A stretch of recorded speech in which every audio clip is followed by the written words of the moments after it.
Hey everyone, and welcome to the Level Design Lobby. In this episode, I'm going to be breaking down how Mario Kart ends up displaying and teaching players mastery, and it's in with their little details of each mechanic that the player can find room to grow and improve. So without any more further ado, let's get into it.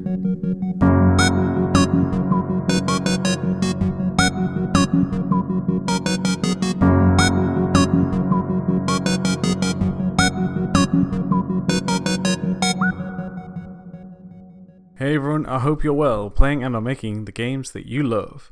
You're joining me, your host, Max Pears.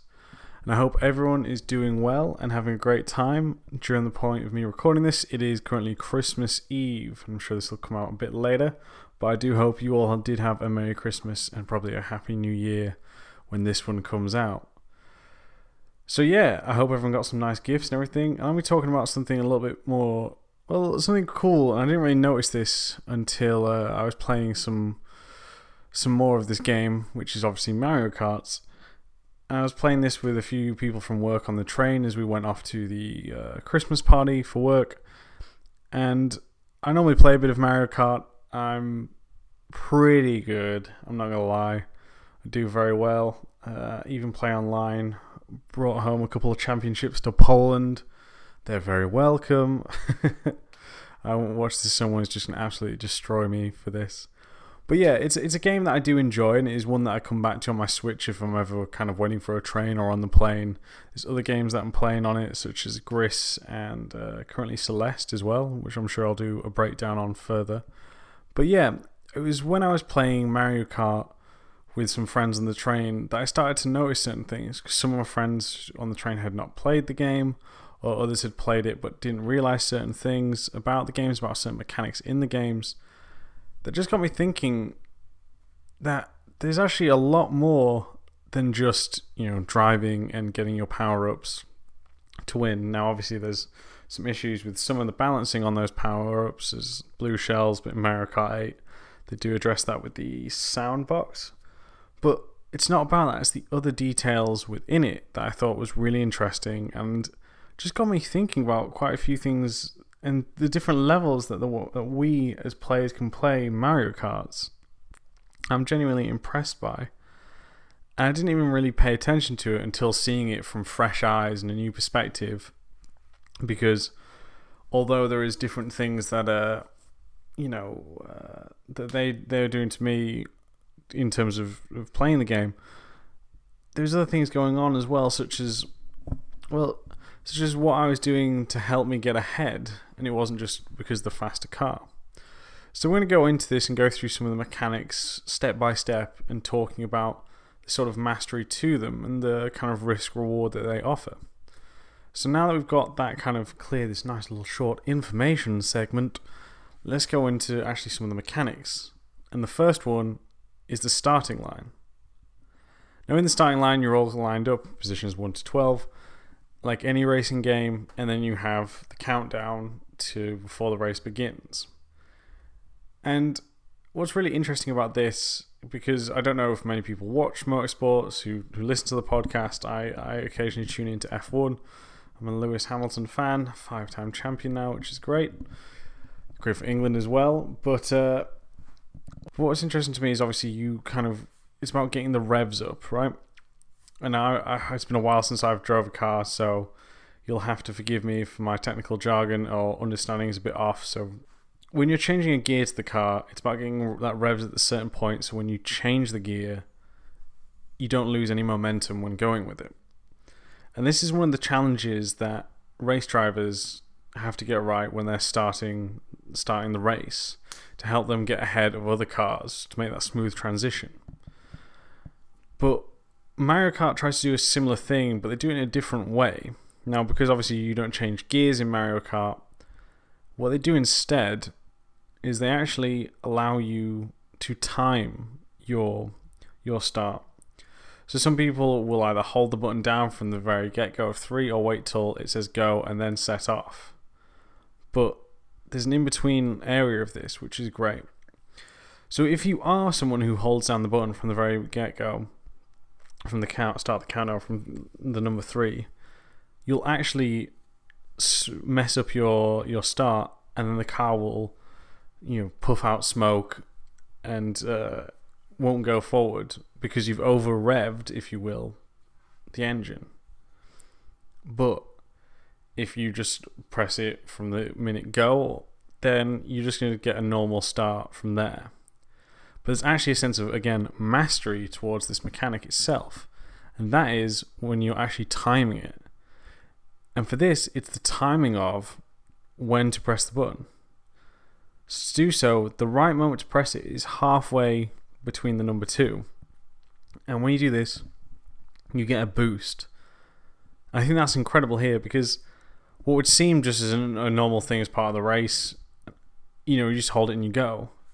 But actually, there's a mastery to it. Me and my brother discovered this back when we were playing it on the Nintendo Wii, I think, because you can still get a different amount of boost when pressing this button. And what was very interesting is it took us a while to experiment. We did hold it down from the very beginning, just before, partway through 2, halfway through 2, as soon as it showed up 2. It's these milliseconds here which actually adds to a big level boost. And what I think is great as well is it's that millisecond within an actual race, or those, the amount of revs you've got to time correctly that help push the drivers ahead.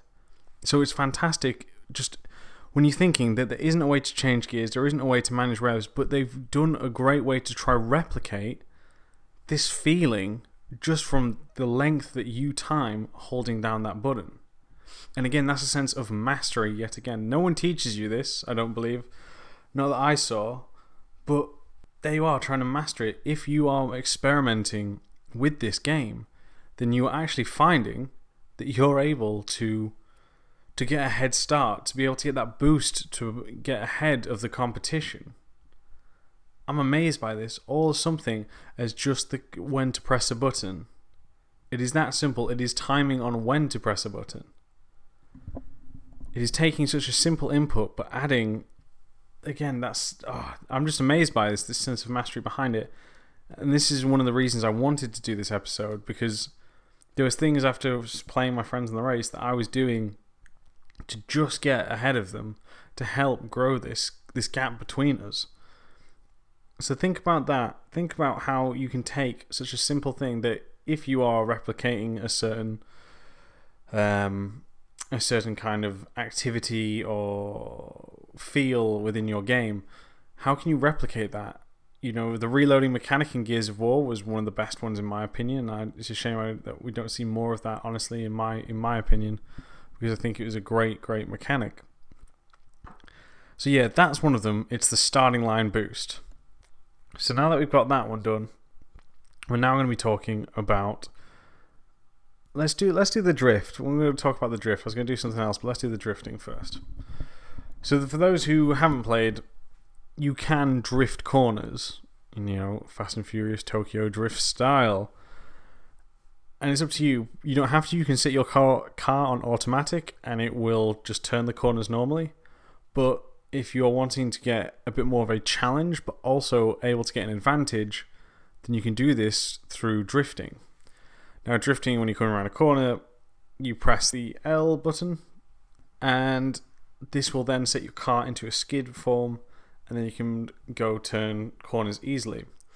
Now, what's interesting about this one, and I was noticing some friends tried it, but because they hadn't timed it correctly, they would stop doing it. And when I'm talking about time it correctly, because you can just use it if you feel you're going out too wide and you need to take a corner much tighter, than you can drift out instead of braking. So that way you don't lose as much momentum. However, again, they've got that sense of mastery within that drift. So not only is it just another way to turn, it is that way to replicate that of a normal car. We've seen great race drivers and stunt drivers use drifting in many different ways. But how they've done it is they've got a sense, again, of mastery to that. Because if you mistime it, you do lose a bit of momentum. But if you're able to time it and drag it out, you'll actually gain an extra boost because of this. And how they're showing this is very interesting to me.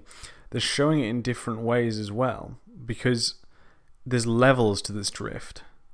It isn't just one drift to rule them all, but there's actually different amount of times you can drift to actually gain different amounts of boosts that you have. So if you drift for a short time to trigger the boost, you'll get these blue sparks coming off. And that's what also is great, and Nintendo do an amazing amount of this in very much every game, is their signs and feedback. You know something is happening well because you receive this feedback. So for this one would be these blue sparks that you see coming off your rear tires. And then after that, if you progress even more, I believe it is gold. Yeah, I think it is gold. These sort of yellow sparks coming out. And then finally it's purple, I believe, which is the final one. Now, I may have got the last two mixed up, so I do apologize if that's the case, but it's either gold or purple and gold. But again, it's that sense of, if you're willing to experiment with it, long enough, you'll find that sweet spot. And because of that, again, you'll drift out of a corner. You might end up going a bit wider than, say, your competition. But because you've got that boost, you can get ahead of them afterwards, which again is fantastic. Now, I don't think that in Formula 1, I don't know about other racing sports, so if people do see them drifting in other motorsports, let me know. I know there are like style kind of races, but I mean something like Formula 1, Le Mans, what's the big one in America where they drive around in a circle? I've forgotten it, but that kind of racing ones. I know there's a lot of drifting in dirt kind of racing again. But again, you're doing that because not only are you looking cool, but you're gaining an advantage because of this. And I'm just amazed at that this is something, again, if you experiment with it, and again, no one's teaching you this, then you can actually be rewarded for your experimentation. And I really do love that. And again, the signs and feedback are super clear for this. You've got a lot of turns which give you a lot of chances to drift out, which is fantastic as well. And then what you can do in order to do, say, if you want to build up that speed and get up those spark levels more, then you can tweak around with your analog stick. But what you can do with that is, say if you're drifting out and you want to speed up quicker, then turn your analog stick in the opposite direction of the actual turn itself, similar to the advice that Lightning McQueen got in the film Cars. But you do that and switch between them, it will actually get the sparks going even faster, so it's quicker to get to those other levels of the drifting to get that boost even faster. And again, all of that is done through player experimentation that you can do, that you can express yourself with to get it. I think it's fantastic that, to me, it just blew me away that there was something, just again, in a small detail which can help you get even further. And I really did enjoy that, because these small details that we've just gone through two already, that can give you an advantage to help you get ahead of everyone. If you love game and level design as much as we do, then why not consider supporting Level Design Lobby on Patreon? Patreon is a crowdfunding platform that allows people to directly fund the content and creators that they love. From as little as $1 per month, you can help support us in our mission to unite and teach people across the world about the wonderful and unique field of game and level design, and get some great reward perks in return, such as access to the Level Design Lobby community Discord, bi-monthly webinars, level design weekends, and much more. So head on over to patreon.com/Level Design Lobby for more information and to pledge your support today. Finally, we'd just like to say a massive thank you to all our current backers. It's thanks to the generous support of people like you that we are able to grow and can continue to bring you awesome, new and exciting content. So thank you. And now back to our regularly scheduled program. So now I've gone through those two, let's go through a third, which is, I've forgotten what the actual word for this is, but it's like tailgating essentially. Man, it's not the correct word, I know that, but it's the sense of, if you are directly behind someone, then because they are taking most of the wind from you, you can then actually overtake them. So that way you're less wind resistant. Sorry, you're more wind resistant because they're taking the brunt. then you can overtake because of that. And that's great because that's actually, stuff that people do within just normal foot races to actual races as well. By hanging behind someone, you can let them take the brunt in order for you to get a little boost. Another small detail. And again, the feedback from this is very nice because what it is you start to see this gush of wind coming around your car, and then you can go off because of that. And again, I'm sorry I've forgotten the actual word for this. And I know as soon as I finish recording this podcast that it will come to my mind then. But you can do that, which again, just a small detail of, you're trying to be neck and neck with the other driver. But if you just hang back, and then you can actually gain the momentum to take over them. Just a small strategy of either driving behind someone or driving next to them.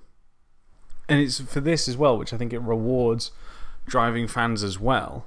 Because although it can't give, the strongest simulation of a racing game, it does offer some things that try to simulate that of a racing game with, the revs to the start we mentioned earlier. And I think that's fantastic again, that just another small detail. Then we have the actual power-ups as well. Now, there is a skill to using certain power-ups and when to time them, which we can go on to. We could go into a whole balancing act of what deflects what, how you get different power-ups depending on the position you are compared to the position of your opposition. The better power-ups go to the ones in the back, while the lesser power-ups, such as a coin or a banana, go to the ones, the front runners.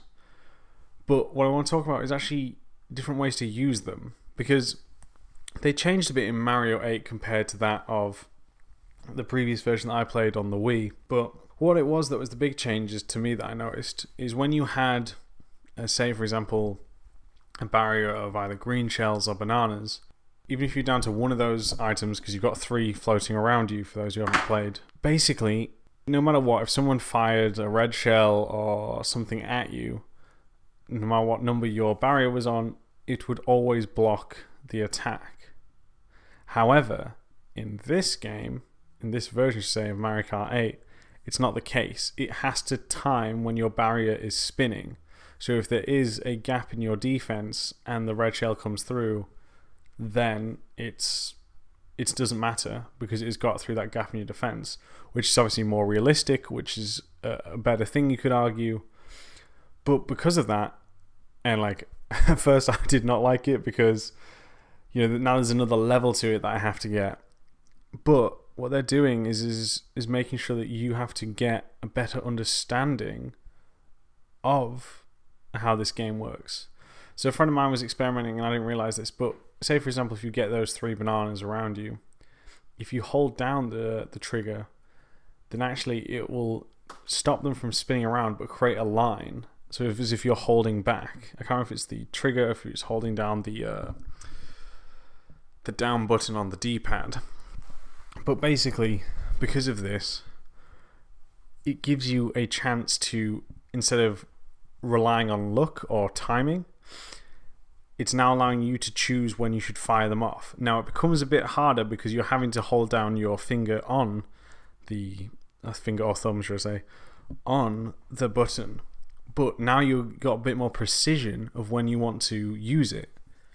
And again, I think that's just another skill level between someone who's just starting to play the game and someone who's gotten used to the game as well. By having that sort of choice on when you just want to leave it up to the AI, or if you want to actually use it, for example, in a certain way, such as holding on those, it might just be the one banana, because sometimes it's better to just hold on to that so if a green shell comes, it won't hit you, or you can hold on or just leave it and then fire it off whenever you want. So there's a chance that your reaction time of just firing it off when you want won't be quick enough to that as if it was already held down behind you.